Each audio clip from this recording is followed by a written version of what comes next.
monthly cycle. When the moon is in Cancer, it marks the end of a cycle. So the moon in Leo represents the right eye of Horus. When it's in Cancer, the left eye, which is basically the Alpha and Omega. But it's much deeper than this, as I'm going to break down right here. But first, understand, as we know, Jesus in the end of Revelations 22:16, he says, I am the bright and morning star. Osiris is also referred to as the bright and morning star. We know Lucifer, Satan, is referred to as the bright and morning star, but we know the bright and morning star is Venus. And in the Bible, in the NIV, they made sure that they put that Lucifer as the bright and morning star. And as I said, we know Venus represents the bright and morning star, but a lot of people had no clue that Jupiter is also referred to as the bright and morning star. Now again, all this stuff is going to come together in a second, but my main goal is to get you guys to understand that these things that we're talking about, as I alluded to in the beginning, when we're getting into Osiris, these main gods are all talking about the same thing. When we get into Jesus, when we get into God, when we get into Horus and Osiris, we're talking about the same exact stuff. And that everything that we're talking about, the main deities, the main topic of all these so-called religions, is going back to astrology, the planets, and the constellations, which is everything still today and was everything back in the ancient world. Now, as I said, many people have no clue as Jupiter being the bright and morning star. Now, it says in Job 38:7, it says, when the morning stars sang together, and all the children of God shouted for joy, implying what? That there's more than one morning star. Now, Jupiter would naturally not be looked at because, it's the biggest planet, it's the big dog. So people not looking to it as, the bright and morning star. It's like, okay, well, if Jupiter was this bright star, you would think we would see it much more than Venus, since it's, small. You got to understand the importance of Jupiter. Albert Pike said this: his power was symbolized by an eye over a scepter. The sun was termed by the Greeks the eye of Jupiter and the eye of the world, and his is the all-seeing eye in our lodges. And Osiris was invoked as the god that resides in the sun and is enveloped by his rays, the invisible and eternal force that modifies the sublunary world by means of the sun. And just go back to Greek mythology, where you have the Greeks using the planets and basically identifying them as gods, as I talked about before. So you have Jupiter being this, all-powerful god, which would be the Roman equivalent to basically Kronos or Saturn or God or Zeus. When you start breaking all this stuff down, it's talking about the same thing. You have the Greek version, you have the Roman version, and you go back to ancient Kemet, it's talking about the same stuff. And it's one of the reasons why I said before, when the Romans conquered the Greeks, why did they continue Hellenization? Why did they continue these customs? They just changed the names of these gods. Why would they continue on with this whole ideology, which is basically Greek mythology, but make Roman mythology corresponding to these same Greek beings? That tells you it means something for them to take it. And then once again, they took it again and gave us, biblical religion as we know today. So it's coming from the same stuff. Now, when Jesus was born, there were 3 stars. And we know about the wise men, or the magi, who basically followed the 3 stars. So you got to understand what it's talking about here. 3 stars. One of those stars is basically Regulus. The other 2 is Jupiter and Venus. Now, the key to this whole thing is in the wording, is in how it's said. So if you look at Isaiah 14:12, we know it's talking about how you have fallen from heaven, a morning star, referring to Lucifer. And we know how art thou fallen from heaven, O Lucifer, son of the morning. Same type of situation. But again, you also have Jesus saying in Revelations that I am the bright and morning star. So what does that mean? Bright and morning star. That's 2 things when you see the word and. So bright and morning star. So you have Regulus, when he's talking about the bright and morning star, it's talking about Jupiter and Venus, which is the bright and morning star.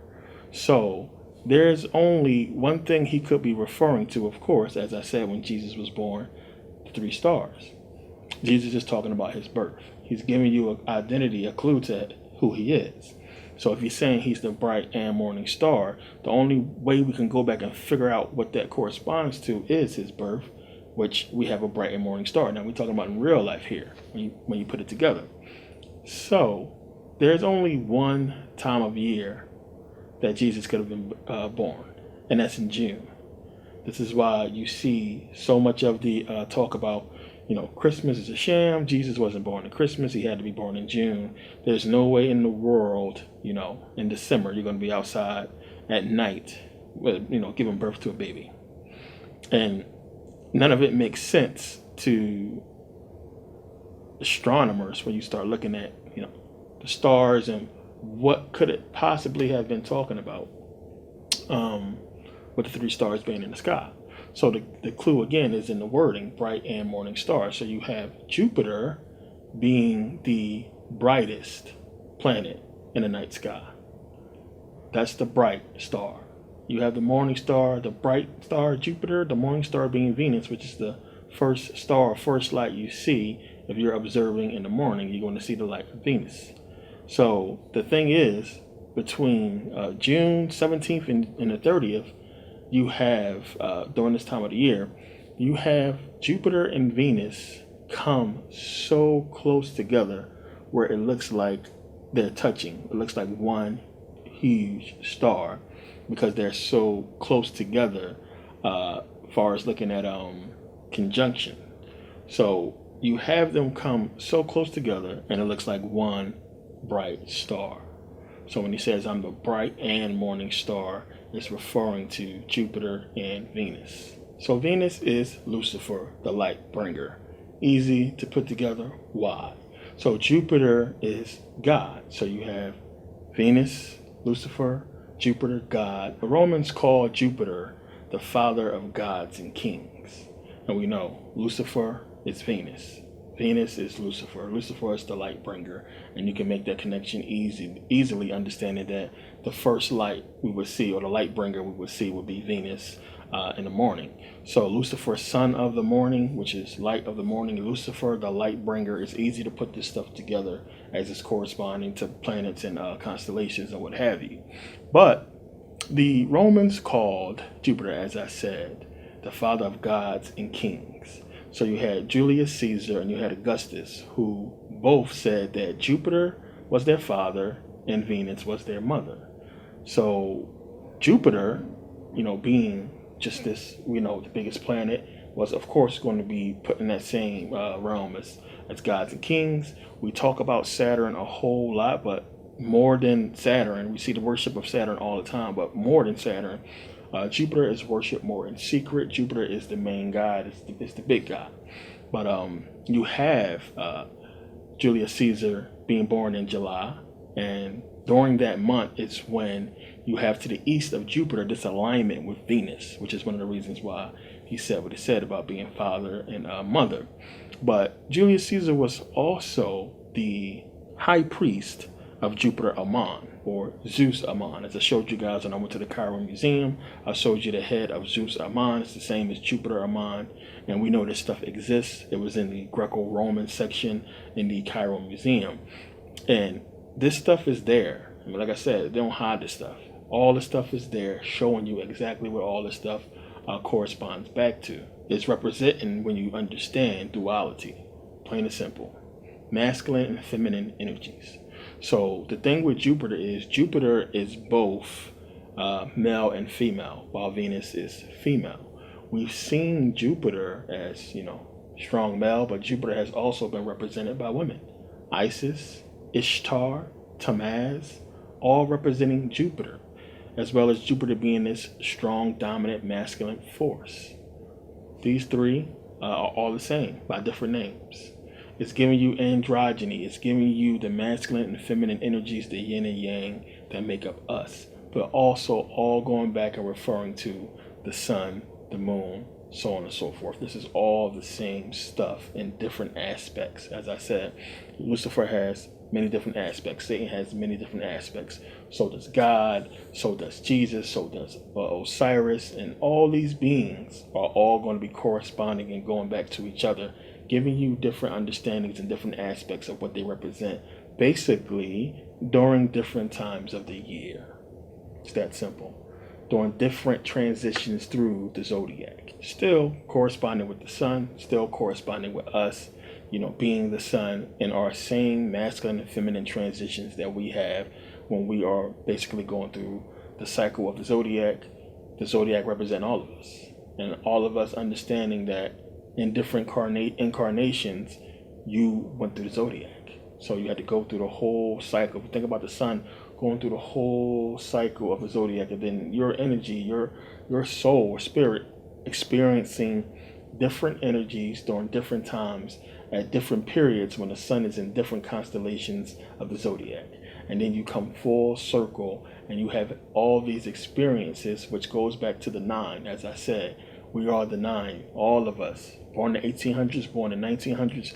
We are the 9, representing the completion. Now, if you've seen the last 4 or 5 videos, you understand what I mean by us being the 9 and what that entails, and it all makes sense. All this stuff, everything that we are dealing with esoterically, at some point, when you start tracing it all back, it's going to lead you back to religion, of course, Kemet, and ultimately to astrology, ultimately to us, and everything that's going on. And as I showed you guys in that video, the power of 9 is understanding how everything that has been happening is corresponding with this astrology, is corresponding to what the ancients have, researched and talked about for thousands of years on this planet. So now we know Lucifer is a god, Osiris is a god, Satan is the god of this planet, as the Bible tells us. And Osiris and Lucifer are basically, representing the Alpha and Omega.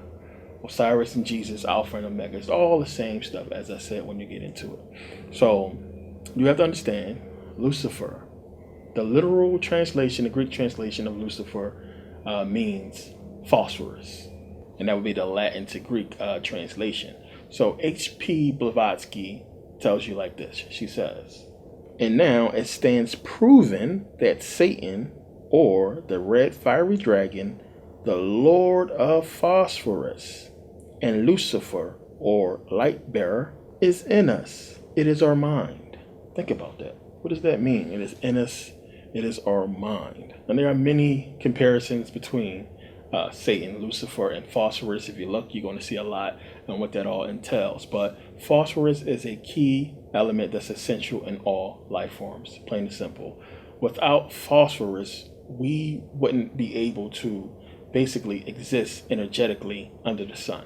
It is phosphorus that allows us to deal with the sun, period, on every single level. It is phosphorus. Phosphorus is super important in ATP, which is adenosine triphosphate, DNA and RNA.